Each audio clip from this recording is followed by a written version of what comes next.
여러분, 성경에서 흔히 들어보지 못하는 이름 가운데 하나가 무비보셋이죠. 여러분, 무비보셋은 사울의 아들인 요나단의 아들입니다. 근데 이 이야기는 참 우리 마음 가운데 감동을 주는 이야기입니다. 흔히 우리가 자주 들어보지는 못하지만은 이 이야기는 우리에게 깊은 영적인 의미를 가르치는 이야기입니다. 참 우리가 성경을 연구할 때 우리가 한 가지 우리 마음 가운데 이제 생각하게 되는 것은 뭐냐면, 하나님께서 이 성경을 기록하실 때 참 기가 막히게 디자인을 하셨어요. 그래서 구약 성경에 있는 어떤 의미에서 하찮은 일처럼 보이지만은 그 얘기가 우리에게 구속의 경륜을 가르쳐주고 있습니다. 또 구약 성경에 있는 어떤 전쟁 이야기나 아니면 어떤 집안 사정 이야기인 것 같은데도 그 구약에 있는 그런 사건들이 바로 우리의 영생에 관한 하나님의 계획에 대해서 알려줄 수 있도록, 가르쳐 줄 수 있도록 기가 막히게 디자인돼서 성경이 기록되어 있습니다. 우리 그런 각도에서 우리가 좀 오늘 이 말씀을 같이 좀 보시면 참 좋겠습니다. 사무엘하 21장을 좀 펴서 보겠습니다. 사무엘하 21장 7절부터 9절까지 있는 말씀을 먼저 우리 읽도록 하십시다. 사무엘하 21장 7절부터 9절을 제가 먼저 읽겠습니다. 그러나 다윗과 사울의 아들 요나단 사이에 서로 여호와를 가리켜 맹세한 것이 있으므로 왕이 사울의 손자 요나단의 아들 무비보셋은 아끼고, 이에 아야의 딸 리스바에게서 난 자 곧 사울의 두 아들 알모니아와 무비보셋과 사울의 딸 메랍에게서 난 자 곧 무할랏 사람 바실레의 아들 아드리엘의 5 아들을 잡고. 자, 여기 보니까 7절과 8절에 무비보셋이라는 이름이 2번 등장하죠. 맞습니까? 그러면 7절에 있는 무비보셋은 누구고 8절에 있는 무비보셋은 누굽니까? 같은 사람입니까? 다른 사람입니까? 다른 사람입니다. 그러면 이 8절에 나오는 무비보셋은 사울 왕의 아들입니다. 그러나 7절에 나오는 무비보셋은 사울 왕의 손자입니다. 9절, 저희를 기브온 사람의 손에 붙이니 기브온 사람이 저희를 산 위에서 여호와 앞에 목매어 달매 저희 7사람이 함께 죽으니 죽은 때는 곡식 배는 처음 날 곧 보리 배기 시작하는 때더라 그랬습니다. 여러분, 이거 참 재밌는 얘기입니다. 여러분, 보리를 베기 시작하는 첫날은 사실은 유대인들의 절기로 따지면 요제절에 속할 수가 있습니다. 꼭 그날이라고 정확하게 말씀은 안 했지만 요제절은 무교절에 이제 속하는 날로서 6월절 지난 다음에 제 3일째 되는 날은 요제절인데, 그때 보리의 첫 이삭을 이제 들여다가 첫 이삭을 하나님께 성소에 바치는 날이 바로 이때였습니다. 보리의 추수에 배기 시작하는 첫날이 바로 그때였습니다. 참 흥미있는 얘기입니다.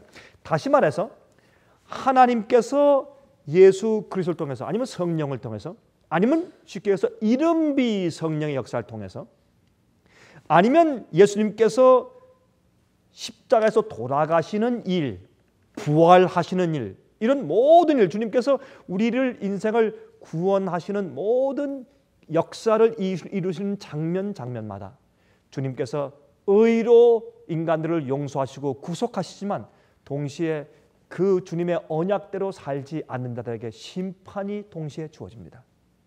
십자가는 우리의 구속의 상징이지만 또 동시에 심판의 상징일 수가 있습니다. 십자가 옆에 2 십자가가 있었습니다. 한편 강도는 똑같이 십자가 위에서 영생에 들어갔습니다. 또 다른 편 강도는 십자가 위에서 그 똑같은 기회에서 똑같은 거리에 있었지만, 한 사람은 오른편에 한 사람은 왼편에 있었지만, 그러나 한 사람은 영생에 들어가고 한 사람은 영원한 멸망에 들어갑니다. 그러므로 십자가 자체도 받아들이느냐 받아들이지 않느냐에 따라서 영생과 심판으로 나누어 줄 수 있는 것입니다. 모든 각도가 그렇습니다. 그런데 여기 보면 왜 이런 말씀이 있느냐면, 사실은 여기에 지금 이 사울 왕이 이제 죽고 또 그 아들 요나단도 죽고 이제 다윗이 왕이 됩니다. 다윗이 왕위에 즉위한 다음에 문제가 생기는데 이제 그 이스라엘 나라 가운데서 특별히 어떤 일이 생기느냐 하면 이 기브온족들, 기브온 사람들이 말이죠. 이 사람들이 기브온족은 사실은 이스라엘의 지파가 12지파 가운데 속하는 사람들이 아니었죠. 이 기브온 사람들이 사울 왕족, 사울 왕가들의 아주 큰 원한이 있었습니다. 그래서 이제 다윗 왕한테 이제 부탁합니다. 왕이시여, 이 원한을 좀 갚아 주십시오. 그들이 언약을 어겼습니다. 그때 언약을 어겼기 때문에 다윗이 그들의 말을 들어서 그러면 사울 왕가에 대해서 심판을 베풀려고 이제 허용합니다. 허용할 때 이 사울 왕가에서 7아들, 그 사울 왕의 자손 가운데 7아들을 불러다가 7명은 처형합니다. 여러분 7이라는 숫자는 완전 숫자죠. 주님께서 완전히 구속하시지만 또 온전하게 공정하게 심판하시는 것입니다. 언약을 어겼기 때문에 그 일을 이루어지는데 그 중에서 다른 무비보셋은 죽지만은 그러나 두 다리를 저는 쩍쩔뚝발이 무비보셋은 삽니다. 여러분 이것이 구속의 이야기예요. 이게 구속의 이야기입니다. 왜 그런지 좀 살펴보도록 하십시다. 여러분 이 기브온 사람들은 어떤 사람들이냐면 우리가 여호수아 9장을 보면 이 이스라엘 백성들이 광야를 돌면서 이제 가나안 땅에 들어가려고 할 때 그때 그들이 승승장구하고 여리고 성을 파한 그런 소식이 들리자 뭐 사람들이 벌벌 떨었죠. 다른 뭐 모압이나 암몬 족속들은 싸우려고 이제 칼을 갈고 방패를 준비했지만 그러나 그 가운데서 보니까 저 하나님께서 함께 하시는 저 사람들과 우리가 싸울 수가 없다. 이미 항복하자. 그걸 꾀를 내자 하고 되겠습니까? 그 가까운데 있는 기본 사람들이 어떻게 해요? 다 거기는 스파이 몇 명이 말이죠. 다 떨어진 옷을 입고 말이죠. 다 헤어진 신발을 신고 또 이제 물 가죽 부대 다 헤어진 가죽 부대 물 가죽부대를 가지고서 와가지고 어땠습니까? 다 지친 듯이 와가지고 그래서 항복길 백길 들고 오면서 제발 우리 좀 살려주십시오. 보다시피 우리가 먼 곳에서 왔습니다. 우린 가까운 데 있는 사람이 아닙니까? 그 거짓말이었습니다. 아주 가까운 데 있는 사람들이었죠. 기본 족속은. 우린 저 먼 곳에 온 사람들인데 먼 곳에서 왔는데 우리를 신경 쓸 필요가 없습니다. 그런데 우리가 당신들이 하나님의 능력을 가진 것을 알기 때문에 우리가 화평하러 왔습니다. 보십시오. 우리가 먼 길을 여행해 왔더니 옷이 다 떨어지고 신발 다 떨어지고 이 가죽 부대 보십시오. 다 떨어졌지 않습니까? 그러니 이왕 신경 쓰지 않으셔도 될 사람들입니다. 그러나 혹시 우리 가까이 올 때 제발 우리를 죽이지 말고 우리를 치지 마십시오. 그때 여호수아가 그 말을 믿고서 그들과 어떻게 화평의 언약을 맺었습니다. 언약서를 써주면서 우리가 너희를 절대로 공격지 않고 너희 부족과 우리가 화평을 누릴 것이라고 언약을 했습니다. 물론 그들이 속였지만 그렇게 언약한 그 언약을 계속해서 이스라엘 백성들은 계속해서 존중하도록 언약서가 만들어진 것입니다. 그런데 이 사울 가정이 사울 왕이 이들이 어떻게 여기 있느냐 해서 그들을 미워해서 그 사람들을 괴롭히고 그 사람들을 많이 죽였어요. 그래서 그 기브온 종족을 말살하고 없애려고 애를 썼습니다. 그래서 이 사울 시대 때 이들이 참 아주 어려움을 많이 당했어요. 그러자 이 사울이 죽고 그 가족이 망하자 새로운 왕이 다윗이 들어서자 또 이들이 가서 하소연을 하면서 그 복수를 해주고 언약을 파한 그 사람들에게 심판을 내려달라고 부탁을 한 것입니다. 이런 와중에서 한 무비보셋은 죽고 요나단의 아들 무비보셋은 삽니다. 자, 우리 사무엘하 4장을 가서 보십시다. 사무엘하 4장 4절을 보십시다. 이런 말씀이 기록되어 있습니다. 사무엘하 4장 4절. 사울의 아들 요나단에게 절뚝발이 아들 하나가 있으니 이름은 무비보셋이라. 전에 사울과 요나단의 죽은 소식이 이스라엘에서 올 때에 그 나이가 5살이었는데 그 유모가 안고 도망하더니 급히 도망함으로 아이가 떨어져 절게 되었더라. 이 유모가 5살짜리 아이를 살리기 위해서 어떻게 해요? 그 아버지가 죽고 그 할아버지가 죽었어요. 이제 사울 왕가가 망했습니다. 이제 다윗이 왕이 되는 것입니다. 이제 그때 너무 두려워서 급해서 그 아들을 살리기 위해서 어떻게 해요? 이 무비보셋을 5살짜리 아이를 안고서 도망가다가 아마 그냥 땅이 아니고 조금 아마 깊은 구렁텅이든지 아니면 절벽일지 모르죠. 잘못해서 그만 미끄러져서 이 아이가 또 놓쳤습니다. 그 아이가 그만 거기 떨어져서 두 다리를 다 상했습니다. 풀어줬습니다. 그 다음부터 성경은 말하기를 이 아이가 두 다리가 다 쩔뚝발이가 되었다 그랬습니다. 이 말은 뭐냐면 이제 이 아이는 왕위에 오를 자격이 없습니다. 신체에 부족한 곳이 있는 불구자는 왕이 될 수가 없었습니다. 옛날에. 그런 입장을 여기 성경은 설명합니다. 9장을 보십시다. 이제 사무엘하 9장 3절부터 있는 말씀 보겠습니다. 사무엘하 9장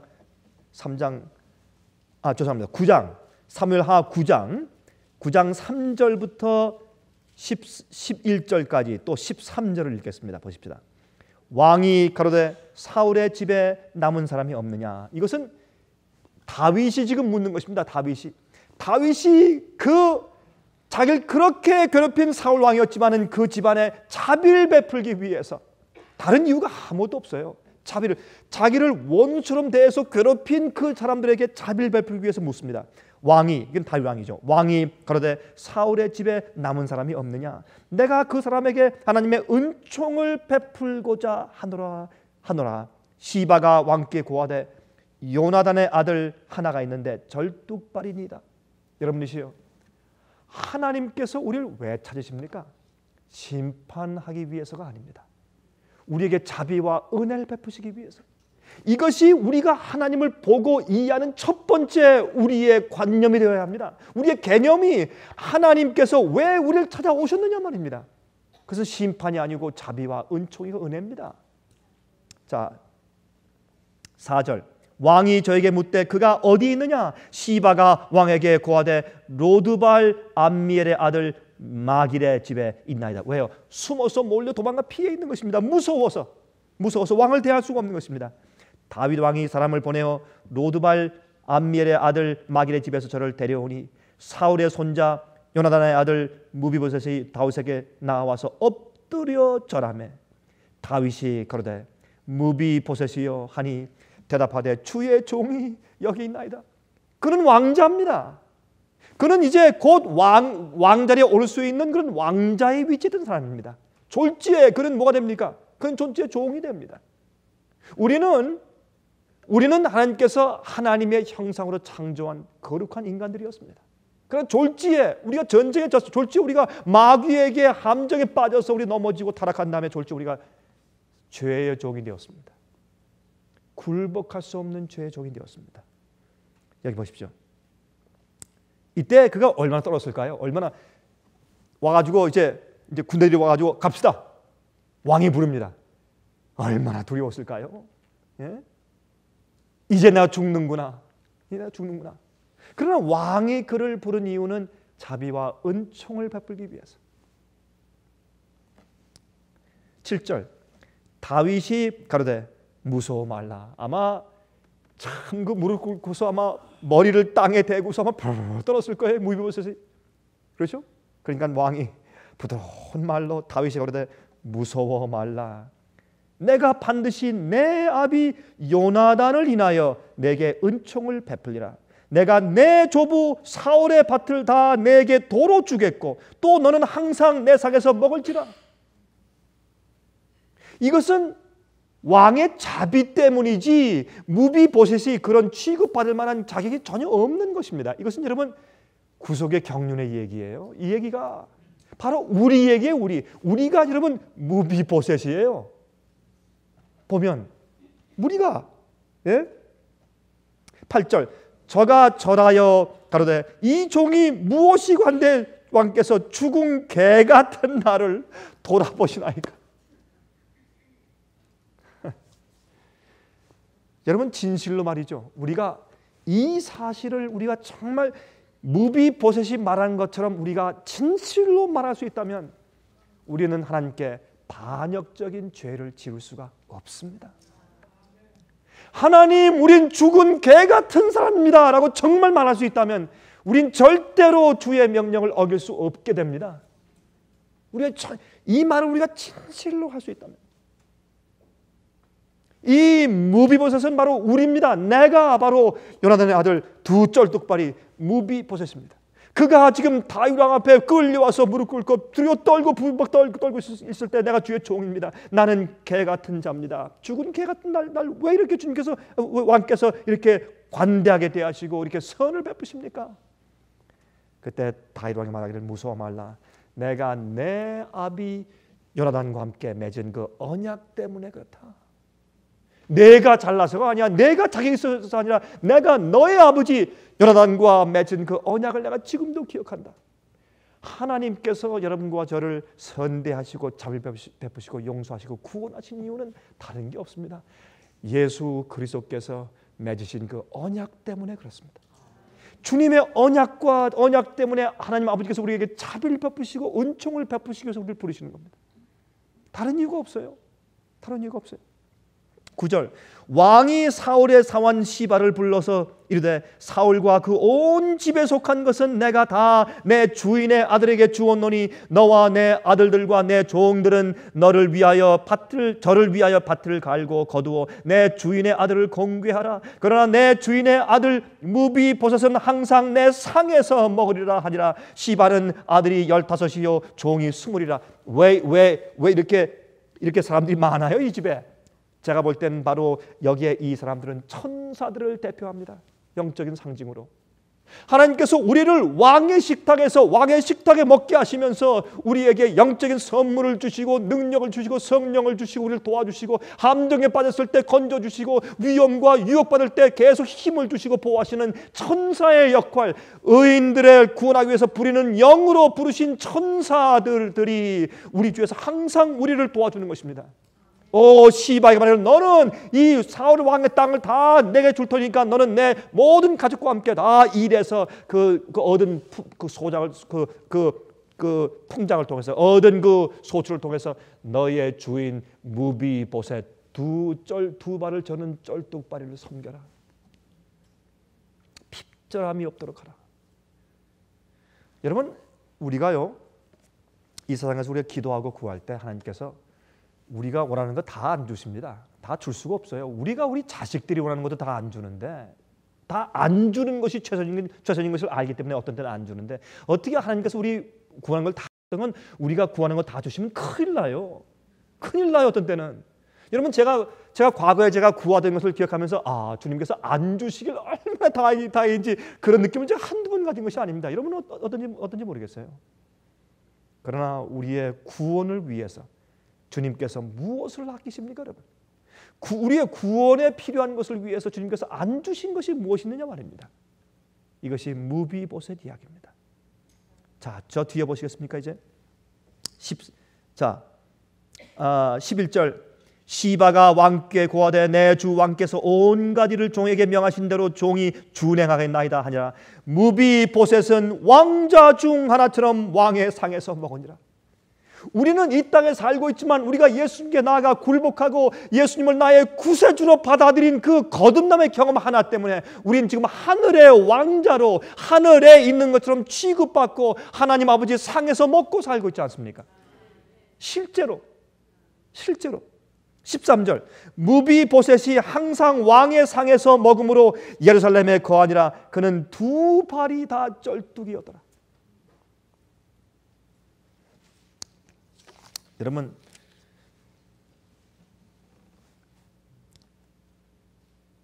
이 얘기를 들었을 때 무비보셋은 억장이 막혔을 겁니다. 기가 막혀서가 아니라 너무 놀라서 이럴 수가 있는가 세상에. 내가 무슨 자격이 있는가. 무엇이 관대 나를 이렇게 사랑하십니까? Why? 주님 왜 날 사랑하십니까? 그 이유가 어디에 있습니까? 난 두 발이 저는 쩔뚝발입니다. 난 이해가 안 됩니다. 이걸 우리가 진실로 이해하면 그때 우리가 진실된 그리스도인 됩니다. 우린 자주 이것을 잊어버립니다. 우린 자주 이것을 잊어버리기 때문에 우리가 하나님께 받는 취급은 어떤 때는 당연한 것으로 취급하기 때문에 우리가 뻔뻔스러워지는 것입니다. 영적으로. 처음에 범죄하서 도망가는 아담과 헤어를 찾아오신 하나님, 아담아 내가 어디 있느냐? 무서워서 도망갈 때, 두려워 떨 때 내가 너를 찾은 이유는 너를 구원하기 위해서 찾은 것이지 너를 내가 지은 죄의 결과로 심판하기 위해서 찾은 것이 아니다. 아니라는 것입니다. 똑같은 얘기입니다. 여러분 창세기 4장 22절부터 24절 보시면 이런 말씀이 있죠. 하나님께서 에덴 동산 입구에 불타는 화연검을 두셨다. 그들이 더 이상 거기 들어와서 생명나무를 따먹을까 해서 그 동산 앞에 화연검을 두셨다. 여러분 그 화염검은 물론 천사가 더 이상 들어오지 못하게 막았죠. 그건 사실이죠. 그들이 범죄한 상태에서 영원히 살면 되겠어요? 안 되죠. 죄를 범죄한 타락한 인간이 그런 상태에서 영원히 사는 것은 그에게 저주고 또한 우주에게 불공평한 일이에요. 의인들에게 불공평한 일이에요. 그 사람이 다시 영원히 살 수 있게 준비된 다음에 영원히 살 수 있는 몸을 주신 다음에 하나님께서 그를 영원히 살게 하셔야 돼요. 그러나 그들이 불타는 화연검을 그 앞에 두었다는 것은 여러분 다른 뜻이 있어요. 그건 하나님께서 천사가 말이죠 불타는 검을 따가지고 탁 들면서 여러분 가끔 그런 그림 보시죠. 그림 가운데 그 보면 아담과 해와가 막 양의 가죽옷을 입고서 말이죠 두려워서 뒤로 쳐다보면서 두려워서 이렇게 도망가는 그림이 있으면 그 뒤에 천사가 말이죠 불타는 검을 탁 가지고 나가 다시는 오지 마라 이런 같은 그림 여러분 보시죠 가끔. 전 그 그림 볼 때마다 제가 느껴요. 저건 잘못 그린 그림이다. 저건 잘못됐다. 성경 여러분 창세기 4장의 말씀을 전 오해한 것이다. 저는 그렇게 이해해요. 전 잘못됐다. 하나님께서 그렇게 하신 것이 아니다. 여러분 불타는 화연검인데 두 그룹 사이에 왔다 갔다 하는 화연검을 했어요. 여러분 그 원어를 보시면은 두 그룹 사이 여러분 하나님은 어디에 좌정하십니까? 두 그룹 사이에 지성소에는 법궤 위에도 두 그룹이 있는 가운데 주님의 쉐키나 영광이 있고 그게 시온자 아니에요? 에스겔에서 보시면 1장과 10장에도 두 그룹 사이에 좌정하시고 그렇죠? 내 생물도 그들은 그 그룹이라고 성경은 설명해요. 그룹 천사, 스랍 천사가 있고 그룹 천사가 있어요. 그룹 천사는 주님의 보좌 주위에서 항상 주님을 옹이하는 천사가 그룹 천사예요. 스랍 천사는 왔다 갔다 하면서 우리를 도와주고 당신의 일을 하시는 기별자들이 스랍 천사고 그룹 천사는 주님의 보좌 주위에 항상 있어요. 그러면 그룹 사이에 화연검이 있는데 왔다 갔다 한다. 이게 뭐냐면 지금 모세가 계시 가운데 보니까 지금 아담과 해가 나가는데 가면 두 그룹 천사가 존재하는 그 가운데 번쩍번쩍 빛나는 어떤 모습이 왔다 갔다 해요. 그분이 하나님이세요. 보니까 어떻게 길쭉한 불타는 칼처럼 뭐예요? 길쭉한 하나님의 임재 그것이. 하나님이 왔다 갔다 하면서 뭐라고 말씀하십니까? 아담과 해와야 절대로 영원히 가지 말아라. 내가 너희를 다시 이곳으로 불러올 계획이 나한테 있어. 아담아 해와야 두려워하지 말아라. I love you. 내 너를 사랑한다. 너에게 소망이 있다. 나에게 계획이 있다. 절대로 영원히 가지 말아라. 너에게 소망이 있어. 그래서 여러분 가끔 그런 경험 있죠. 여러분 처음으로 아들을 딸을 학교로 보내는 여러분들 기억하시죠? 예? 버스 정류장에서 아니면 공항에 가가지고 아들과 딸이 저기 게이트로 나갈 때 눈물을 이렇게 닦으면서 그 끝에 그 뒷모습이 안 보일 때까지 이렇게 흔들고 또 가자거든 안 가죠. 비행기 떠나서 하늘에 가는 것을 봐야 가죠 또. 왜요? 아들과 딸을 떠나보내요. 그 안쓰러워서 그걸 볼 수가 없어요. 엄마 아빠가. 여러분 그 모습이에요. 같이 살던 에덴 동산에 있던 아담과 해를 내보내면서 할 수 없이 죄의 대가로 내보내면서 그게 공의와 사랑은 같이 가야 되는 거니까 내보내면서 크게 안쓰러워서 안절부절 못하며 왔다 갔다 하시는 하나님의 모습이 화연검이에요. 우리가 이 사실을 이해하면 하나님께 반역할 수가 없어요. 이걸 자꾸 모르니까 자꾸 반역하지. 자꾸 죄를 짓고 계명을 어기는 것이에요. 이걸 알면 우리가 정말 무비보셋의 입장을 우리가 이해하면 주님께 반역적인 삶을 살 수가 없어요. 우상과 습관적인 죄가 우리 생활에 있을 수가 없어요. 그건 불가능한 일이에요. 어떻게 그게 가능해요, 여러분? 하나님을 사랑하는데 그건 불가능한 일이에요. 여러분 이 무비보셋은 다윗 왕의 그 좌석에서 왕과 함께 먹어요. 왕이 먹을 때 이제 식사가 준비되었나이다 왕이시여 드시옵소서 하면 왕이 저렇게 가면은 누가 거기 따라갑니까? 왕들이 다 따라오는데 그 왕자들 사이에 쩔뚝파리가 그 당시 휠체어가 있었는지 모르지만 아니면 이런 무슨 나무 작대를 짚고 갔는지 그걸 모르겠습니다. 아니면 어떤 하인들이 또 안고 갔는지 모르죠. 그러나 왕자의 깨끗한 옷을 입고 참 특권의 대우를 받으면서 그 왕의 뒤를 따라가 그 식탁에 앉아서 먹는 것입니다. 여러분, 식탁에 앉아 먹는 사람들이 계속 그 왕의 근엄하고 자비스러운 모습을 계속 보면서 그가 어떻게 왕에게 반역적인 마음을 품을 수가 있겠습니까? 왕의 식탁에서 같이 먹고 살고 있는데, 우리가 죄를 지는 이유는 하나밖에 없어요. 하나님과 함께 같이 식사하고 같이 살고 있지 않기 때문에 범죄하는 것이에요. 다른 이유가 없어요. 우리가 하나님의 임재에서 나가 있으니까 범죄하지. 그런 이유 말고는 범죄할 이유가 없어요. 왜요? 내가 왕의 식탁에서 같이 먹고 그 자비를 베풀고 은총을 베푸고 근엄하고 자비하고 참 도덕적인 왕의 얼굴을 항상 보는데 왕을 닮게 돼 있지. 어떻게 왕에 대해서 잘못된 생각을 품을 수 있겠어요?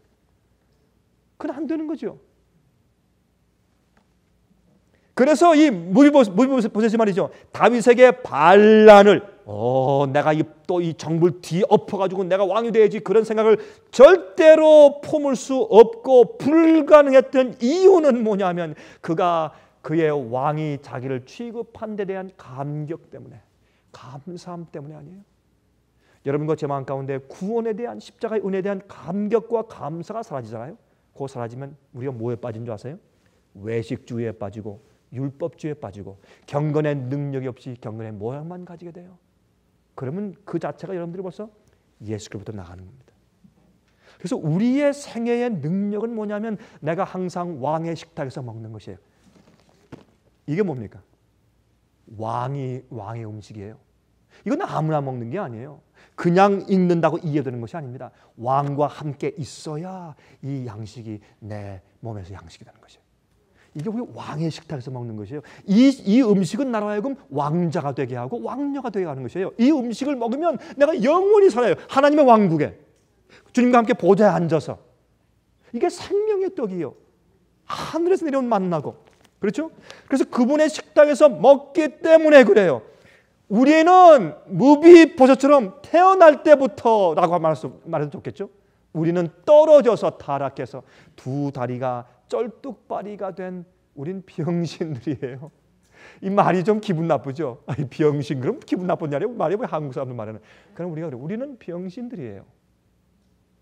우린 두 다리가 쩔름다리들이에요.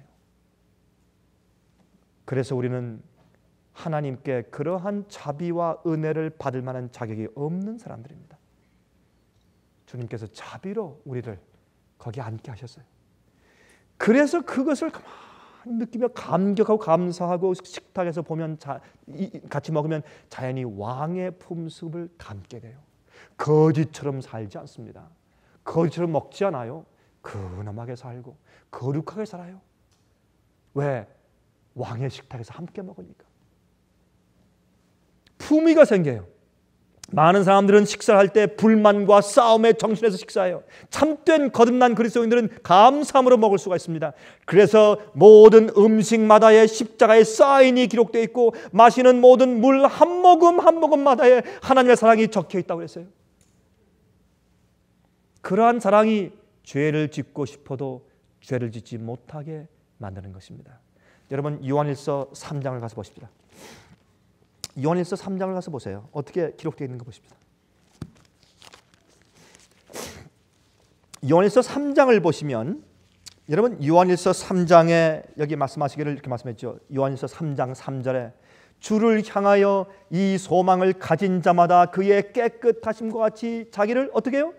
깨끗하게 하느니라. 6절 그 안에 거하는 자마다 그분과 함께 식탁에서 먹는 자마다 범죄하지 아니하나니 범죄하는 자마다 그를 보지도 못하였고 그를 알지도 못하였느니라. 이게 무슨 말입니까? 9절 하나님께로서 난 자마다 죄를 짓지 아니하나니 이는 하나님의 씨가 그의 속에 거하며 저도 범죄치 못하는 것은 하나님께로서 났습니다. 이런 엄청난 얘기를 설명하기 전에, 이런 엄청난 우리가 하나님께 속한 왕자고 왕녀라는 사실을 얘기하기 전에 지금 요한이 뭐라고 말씀하는가 보십시다. 1절에 보십시오. 3장 1절에 보라, 아버지께서 어떠한 사랑을 우리에게 주사 하나님의 자녀라 일컬음을 얻게 하셨는고 우리가 그러하도다. 그러므로 세상이 우리를 알지 못함은 그를 알지 못하기 때문이라 그랬어요. 왜 우리가 이렇게 거룩한 생활을 살 수 있느냐? 그 이유는 하나님이 어떠한 사랑으로 우리를 하나님의 자녀가 되게 하셨는지를 알기 때문이라 그렇게 설명해요. 이 인트로덕션, 이 서론 잊어버리고 뒤만 강조하면 이건 잘못하면 외식주의가 되어버려요. 왜요? 경건의 모양을 있는데 그렇게 만들어주는 경건의 능력과 파워가 자기 속에 없어요. 그 파워는 뭡니까? 하나님이 나를 왜 이렇게 취급하시는가 하는 것을 알아야 돼요. 주님, 나는 죽은 개 같은데 주님께서 나를 어떻게 이렇게 호일내게 베푸십니까? 하나님이시. 이렇게 굴복해 보세요. 절대로 여러분들 마음 가운데 반역이 있을 수가 없어요. 절대로 불순종은 있을 수가 없어요. 그래서 범죄치 못하게 되는 근본 이유는 바로 여기에 있습니다. 이것을 이해한 것이에요. 이것이 메마르면, 이 이해와 사랑과 내 마음의 감격이 메마르면, 그러면 바로 형식주의에 빠지는 거예요, 여러분. 그러면 남들이 볼 때 저 사람은 경건의 모양을 있지만 실제로 생활해 보니까 저 사람은 그리스도인이 아니라 이거예요. 여러분들이 마음 가운데 경건의 능력을 잃어버렸어요. 하나님이 내게 어떻게 취급하시고 어떤 분인지 그 감격을 잃어버렸으니까 여러분이 행하고 순종하는 모든 것이 경건의 능력으로 하는 것이 아니라 형식적으로 하려고 애쓰기 때문에 외식주의요. 그것이 랍비주의고 그것이 바리새인주의였어요, 여러분. 이것이 많은 그리스도인이 빠지는 또 하나의 함정 가운데 하나입니다. 우리는 내가 무비보셋인 사실을 매일 이해해야 합니다. 주님께서 나를 어떻게 이렇게 취급하시는지 감격이 있어야 돼요. 그러면 겸손하게 되고 내가 어떤 취급을 받더라도 형제가 날 이렇게 욕하고 비난하는데 사실은 내가 그것보다 조금 더 나쁜 사람입니다. 그것이 가능한 이유가 하나님이 나를 어떻게 취급하셨는가를 알면 그렇게 할 수 있게 되는 것이에요. 제가요 한 가지 늘 듣는 얘기 가운데서 제 마음 가운데 마음을 좀 받으라는 얘기가 있습니다. 그러면 많은 사람들이 이런 얘기를 여러분들 아마 들으셨을 거예요. 이런 얘기를 사람들이 많아요. 저 사람은요 목사님 거듭나기 전에도 원래 저랬어요. 이런 무슨 말이에요? 여러분 그 말 들어보셨죠? 저 사람이 거듭나고 그리스도인 되기 전에도 원래 저 사람은 원래 저렇게 인색했어요. 그런 얘기 저 들었고 저 사람은요 원래도 마음이 좁았어요. 아니면 원래 저 사람은 예수 믿기 전에도 그렇게 급했어요. 여러분 그런 얘기 들어보셨어요? 들어보셨죠? 저도 많이 들어봤어요. 전 그런 얘기 들을 때마다 참 이상하다. 그러면 우리가 예수를 믿고 나서 그럼 우리가 변하지 않는다는 얘기냐? 좀 제 마음 가운데 퍼즐을 줘. 이게 도대체 무슨 뜻일까? 가끔 제 마음을 받아요. 그런 얘기를 들을 때. 저 사람은 원래부터 급했던 사람이에요. 예수를 믿기 전에도 급했는데 예수 믿은 다음에 또 그냥 급한 건 그냥 급해요. 그 말이 사실이긴 사실이에요. 그러나 우리가 급한 사람이었으면 급한 성격이 그냥 있어도 이젠 예수를 위해서 급해져야 돼요. 옛날에 우리가 급했던 성격으로 남을 아프게 했던 그런 급함이 변해야 돼요. 안 그래요? 속이 좁았던 사람들은 예수님 안에서 속이 좁아야 돼요. 어떤 데 대해서? 이젠 죄에 대해 속이 좁아야 돼요. 세상을 사랑하는 마음이 속이 좁고 하나님께 마음이 넓어져야 돼요. 이게 완전히 그 내용이 바뀌어져야 합니다. 우리가 거듭나면. 자, 그런데 말이죠. 우리는 원래 다리를 절던 사람이기 때문에 성경은 말하기를 로마서에 말이죠. 우리가 범죄함으로 우리가 죄를 지었으므로 하나님의 영광과 그 표준에 도달할 그 영광에 이르지 못했다 그랬어요. 그런데 참 재미있는 것은 말이죠. 그런데 이런 자들이 이렇게 두 다리를 저는 사람들이 어떻게 온전하게 하나님의 뜻대로 사는 일이 가능하냐 말입니다. 그걸 설명할 때 하나님께서 교육을 좀 더 받아라. 책을 더 읽어라. 학위를 좀 더 받아. 이렇게 안 하세요. 또 무슨 훈련소에 가라. 뭘 명상해라. 이렇게 하지 않습니다. 그렇게 하는 것이 아니고 그런 사람들을 변화시키고 그렇게 할 수 있도록 가능케 하시는 일이 뭐냐 하면 보라. 하나님께서 하나님께서 우리를 어떤 사랑으로 우리를 사랑하셨는고 그거예요. 다른 게 없어요. 보라 아버지께서 어떠한 사랑을 우리에게 주사 하나님의 자녀라 일컬음을 얻게 하셨는고. 세상이 우리를 모르는 것은 세상이 우리가 하나님을 사랑하는 것을 몰라요. 하나님이 우리를 취급하신 그것을 우리가 깊이 이해하는 그 깊이를 그들이 모르기 때문에 그들이 볼 때 참 이상한 것이에요. 하나님께서 나를 어떻게 취급하시는지를 진실로 깨달으면 그러면 남을 어떻게 취급하시는지에 대한 나의 태도가 달라져요. 그것이 해결책이에요. 그러므로 사랑으로 역사하는 믿음이 생기는 것입니다. 제가 이번 주에 한 젊은 여인을 만났어요. 그 젊은 여인이 호주에서 온 여인인데 자기의 간증을 말하면서 저한테 얘기했습니다. 목사님, 저는요 주님과 함께 매일 동행해서 주님의 뜻대로 살지 않을래야 않을 수가 없어요. 그건 안 하는 건 저한테 불가능한 일입니다. 그렇게 얘기를 했습니다. 그래서 제가 왜 그런지 물어봤어요. 근데 자기의 그 배경을 설명하는데 제가 그 사람의 입장에 있더라도 주님과 동행하지 않는 일은 불가능하겠어요. 제가 볼 때. 마약에 빠져서 고생한 이야기, 죽어서 사경을 헤매던 이야기, 자기 손목을 끊고 죽으려고 했던 이야기, 불행했던 자기가 정말 좋은 직장 가지고 잘 살았지만 그러나 정말 불행해서 살던 마약에 중독되었던 그 자신을 설명을 들어보고 정말 그렇구나. 그런 입장에서 구원하신 하나님의 사랑을 얘기하는데 참 정말 눈물이 아니면 들 수가 없어요. 그 감격이 있으니까 주님의 말씀을 어기거나 자기를 위해 살기 위해서 이기적인 욕망을 위해서 결정하려고 하다 보면 그런 유혹이 들어와도 절대로 할 수 없는 것은 어떻게 해요? 과거에 주님께서 나를 어떻게 구하시고 주님께서 나를 어떻게 취급하셨는지 그걸 알고 감사하기 때문에 할 수가 없어요. 이것이 여러분과 제 마음 가운데 커지고 커지는 것이 이것이 그리스도인 완전의 생활의 가능성이에요. 여러분, 이게 커지면 우리는 완전할 수 있어요. 율법을 지키려고 하는 드라이브는 우리를 완전케 하지 못해요. 여러분, 제가 어제 설명드린 것처럼 그건 몽학선생이에요. 이 몽학선생이 율법이 우리를 예수께 데려다 주면 예수님과의 관계와 은혜 때문에 우린 율법을 범할 수가 없는 사람이 되는 것이에요. 그래서 우리가 율법을 폐하는 것이 아니라 더 이상 율법이 필요 없습니다. 아침에 일어나면 율법을 딱 주고서 오늘 범죄하지 마, 오늘 거짓 증거하지 마라, 오늘 부모를 공경해야 돼, 오늘 우상 숭배하지 말아야 된다, 오늘 간음하지 마라. 이게 더 이상 필요가 없어요. 왜? 우리 마음이 계명과 일치한 마음을 받았기 때문에 더 이상 그 계명은 우리가 필요가 없어요. 계명이 지킬 필요가 없는 것이 아니라 제 계명이 우리에게 더 이상 리마인드 해줄 필요가 더 이상 없어요. 왜? 우리는 주님 안에 계명을 지키는 성품을 받고 있기 때문에 우리는 은혜 아래 있어요. 계명 아래 있잖아요. 이게 능력이, 그리스도인들의 능력이 이게. 그게 구약이 말하는 것이고 그게 신약이 말하는 것입니다. 그래서 사랑은 율법의 완성이라고 말하는 것입니다. 우리가 이웃을 정말 내 몸처럼 사랑하는 마음이 생겨버리면 율법이 필요 없어요. 뭐 때문에 율법이 필요해요? 이미 율법을 내가 지키는 심령 가지고 살고 있는데 왜 율법이 나한테 그런 것을 자꾸 말해줘야 돼? 그건 잔소리예요. 내가 주님을 내 온 마음과 뜻과 정성을 다해 사랑하고 굴복하면 더 이상 우상 숭배하지 말라, 나 위에 다른 신을 내게 두지 말라, 주의 이름을 망령되이 읽지 말라, 안식을 기억해서 거룩히 지키라, 이런 말이 더 이상 필요가 없어요. 내가 하고 있는데, 내가 기꺼워서 즐거워서 하고 싶은데 무슨 그런 잔소리가 필요하냐 말이에요. 어떤 의미에서. 여러분이시여, 우리는 어떤 때는 우리 그리스도인 생활을 거꾸로 살아요. 계명이 우리를 드라이브하면 바로 그게 형식주의요. 예수의 사랑이 우리를 드라이브하게 하세요. 이게 무비보셋 얘기입니다. 이게 무비보셋 얘기입니다.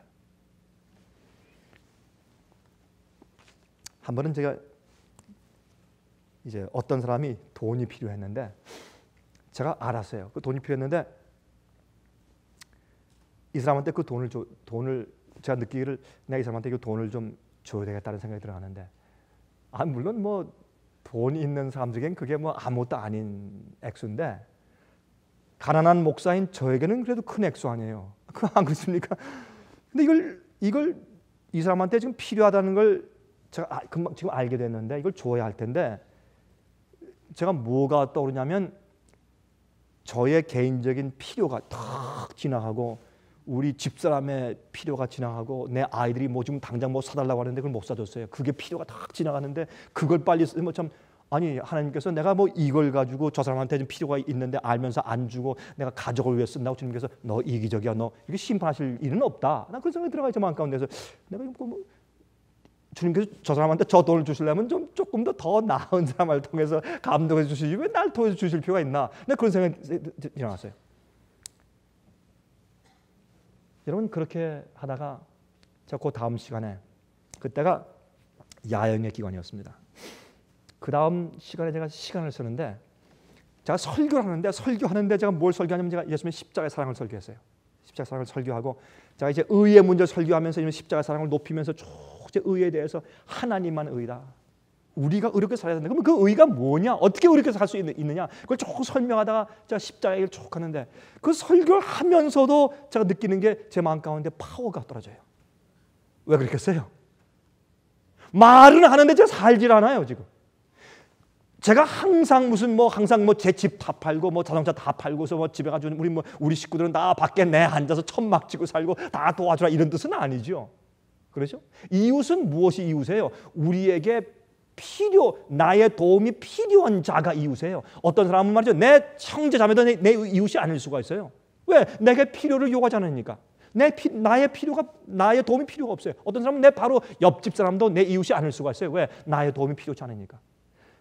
여러분 착한 사마리아의 비유를 통해서 말씀하신 건 뭐냐면 내 이웃이 누굽니까? 이웃은 지금 우리가 볼 때 지나가다 보든지 그 사람이 아프리카에 있든지 한국에 있든지 남미에 있든지 카나다에 있든지 아니면 내 이웃에 있든지 어디 있든지 나의 도움을 필요로 하도록 성령께서 내 마음 가운데 감동을 주시면 그 사람은 내 이웃이에요. 내가 도와줘야 돼요. 그게 이웃에 대한 정의예요. 그 착한 사마리아인에 대한 비유를 말씀하시면서 우리가 주신 정의입니다. 그래서 그 당시에 그 여인이 저한테 이웃이었어요. 제 도움이 지금 필요해요. 주님께서 제 마음 가운데 감동하신 거예요. 제가 거절했어요. 그 다음 시간에 제가 설교를 하다가 제 마음 가운데 십자가 설교를 하는데 제 말씀에 능력이 자꾸 떨어져요. 제 마음 가운데 지나가는 생각이 있었습니다. 내가 이 말씀을 하지만 내가 입으로 말을 하는데 내 마음 가운데 이 말씀을 하는 능력이 없구나. 내가 그 이유는 나는 알아요. 아무도 몰라요. 나만 알아요. 나만. 왜요? 제가 인색한 겁니다. 내가 인색한 겁니다. 주님께서 현재 내 주머니에 있는 그 돈을 그 사람한테 도와주면 주님께서 저를 축복할 수 있는 통로를 여는 것인데 제가 인색한 것입니다. 여러분 거짓 증거하지 말라 여기서 끝나는 게 아니에요. 이웃을 내 몸처럼 사랑하는 것이에요. 여러분 10계명은 우리가 사는 생활의 가장 기본적인 원칙을 말하는 것이지 우리는 거기에서 또 높이 자라 올라가야 돼요. 성장해서. 맞습니까? 난 살인 안 해. 그러므로 난 계명을 지킨다. 그게 아니에요. 원수를 사랑하라까지 나가야 돼요. 우리는 표준이. 이 일은 예수 그리스도의 성령이 내 마음 가운데 거할 때만 가능한 겁니다. 그래야 그게 가능한 거예요. 어떻게 그게 가능해 우리에게. 우린 쩔눈발이라 뛸 수가 없는데 우린 무비보셋인데. 제가 그걸 깨닫고 그 시간 끝나면 맞아가서 자 가방에 이렇게 봉투 같은 걸 다 꺼내가지고 제가 그냥 줬어요. 어떻게 목사님의 돈을 내 절대 죽어도 못 받습니다. 왜 못 받습니까? 내 돈은 무슨 거기 이상하게 묻었습니까? 무슨 왜 돈 없습니까? 왜 못 받습니까? 절대 목사님 돈을 못 받습니다. 이건 내가 주는 게 아닙니다. 내가 이거 당신한테 안 주면 내가 다음부터 설교를 못 합니다. 갔어요. 그 다음 시간부터 설교가 더 잘 나오대요. 여러분이시여, 우리가 하나님의 자비하심을 기억하고 감동할 때 나의 인색함이 사라져요. 그것밖에 없어요. 우린 절름발이기 때문에 하나님의 영광에 미칠 수가 없어요. 할 수 있는 유일한 길은 이 왕이 어쩌면 나를 다른 무비보셋은 죽었어요. 지금 7명의 사형당에 죽었어요. 내 가족은 망했어요. 그런데 왕이 어쩌면 나를 이렇게 자비롭게 취급하셔서 나를 왕자의 하나로 취급하시고 같이 식당에서 맨날 먹게 하시냐 말입니다. 종들을 시켜서 모두 내가 지금 일할 수 없으니까 다 일해서 그 소출을 가지고 내가 먹고 살게 하시고 어떻게 이렇게 하시냐 말입니다.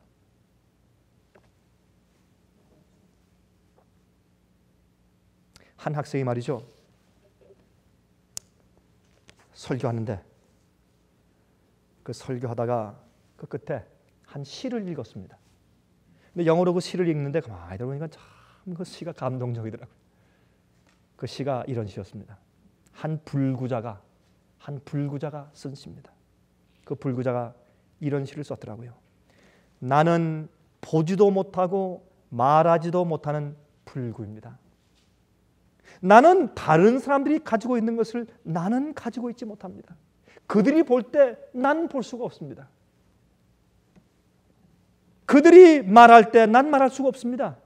그러나 나는 다른 사람들이 가지고 있지 못한 것을 내가 가지고 있습니다. 나 같은 사람을 사랑하시는 하나님의 사랑과 섭리, 은혜, 그것은 다른 사람들은 알지 못합니다. 다른 이들은 하나님을 나처럼 이해하고 사랑할 수가 없을 것입니다. 나는 그들이 가진 것이 없지만 그들은 내가 가진 것을 가지고 있지 못합니다. 야, 가만히 생각해보니까 그 시가 참 아름다운 시더라고요. 그게. 다시 말해서 이런 뜻입니다. 우주에 살고 있는 타락하지 않은 자들과 천사들은 여러분과 저처럼 하나님을 이해하고 사랑할 수가 없습니다. 왜요?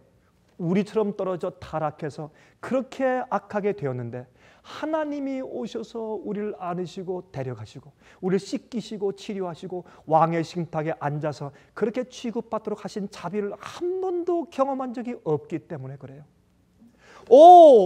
보고 들었긴 했지만 그들이 우리처럼 느끼고 체험하지 못했기 때문에 하나님의 은혜란 단어를 여러분과 제가 아는 것처럼 그들이 이해할 수가 없습니다. 그래서 그들이 가지고 있지 못한 것을 우리가 가지고 있습니다. 이것이 우리로 하여금 하늘에서 영원히 살기에 안전한 자들이 되게 하는 것입니다. 이 불구잔 시를 쓸 때 나 같은 자를 사랑하신 주님의 크신 은혜를 보통 성한 자가, 건강한 자가 느끼는 것처럼 배로 느꼈어요. 하나님 나 같은 자를 더 깊이 느꼈기 때문에 그가 어떻게 해요? 죄가 많은 곳에 뭐가 더 많다고요? 은혜가 많아요. 남들보다 자긴 주님을 이해하고 감격하고 감사하고 살아가는 것이 남들보다 배나 더 커요. 깡패였던 사람은 모범생으로 지낸 사람보다 주님을 안 다음에 주님을 아는 감격이 더 클 수가 있단 말이에요. 제 얘기는 그 용량이 왜 자기의 경험을 빚어서. 또 모범생은 깡패보다 거듭난 다음에 남들에게 조금 더 아주 온전한, 좀 더 경건한 모습과 태도를 남들한테 잘 모범으로 볼 수 있겠죠. 그 역량이 또 그런 데 있으니까. 그리고 한 가지 알 것은 여러분이시요, 이 모든 일에 마지막, 우리가 주님께서 이렇게 말씀하신 것처럼 마지막으로 우리가 정말 그리스도인 되게 하는 그 한 가지 문장, 딱 한 가지 문장이 뭐냐면, 보라, 아버지께서 어떠한 사랑을 우리에게 주사 하나님의 자녀라 일컬음을 얻게 하셨는고 우리가 그러하도다. 나의 나됨은 하나님의 은혜로 된 것이니, 여러분께서 주님을 아는 사랑과 감사와 감격이 너무 커서 여러분 속에 전혀 죄가 들어올 수 없기까지 풍성한 삶을 살게 되시기를 간절히 바랍니다. 하늘에 계신 우리 아버지께서 어쩌면 그렇게 우리를 그렇게 자비롭게 취급하시고 영생으로 인도하셨는지 참 어떤 때는 우리가 이해하기가 힘들 정도로 감사합니다. 주님, 우리는 태어날 때부터 불구로 태어났습니다. 우리는 하늘의 왕으로 취급받을 자격이 없습니다. 우리는 실제로 영적인 무비보셋들인 것을 솔직히 인정합니다. 자비하신 하늘에 계신 아버지시여, 우리가 주님의 사랑과 그 무한하신 희생과 아들까지 주신 사랑을 우리가 감사하며 우리 마음 가운데 감격합니다. 주님, 이런 생각이 우리 속에서 더 깊이 많이 생기게 해주셔서 이것이 우리 그리스도인 생애 우리의 삶을 인도하고 푸시할 수 있는 원동력이 되게 해 주시옵소서. 두려움의 이유가 아니고 이기적인 동기도 아니고 우리가 하나님의 은혜를 생각할 때마다 주님의 뜻대로 살지 않을 수 없는 정말 주의 사랑이 우리를 강권하시는 사람들 되게 해 주시옵소서. 그래서 헌신하고, 그래서 희생하고, 그래서 순종하고, 그래서 굴복하고, 그래서 버릴 수 있도록 도와주시옵소서. 예수 그리스도의 거룩하신 이름을 의지하여서 간절하게 기도합니다. 아멘.